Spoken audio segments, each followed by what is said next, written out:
Hello friends, in this video you will see how to convert audio to text. Kindly watch this video and follow these steps. In Google search box, search for Descript web version.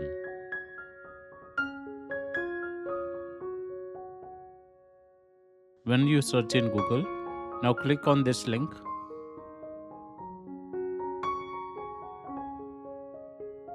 It will open this URL web.descript.com. Now sign up to the website.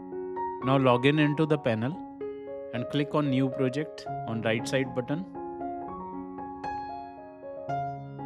Now from here, upload the audio file, or you can directly record as well, or you can paste video link from YouTube or Giphy.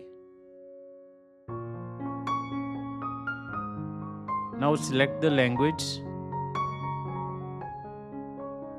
After selecting language, now click on Done button. Now you can see it will convert audio to text form in the language you had selected.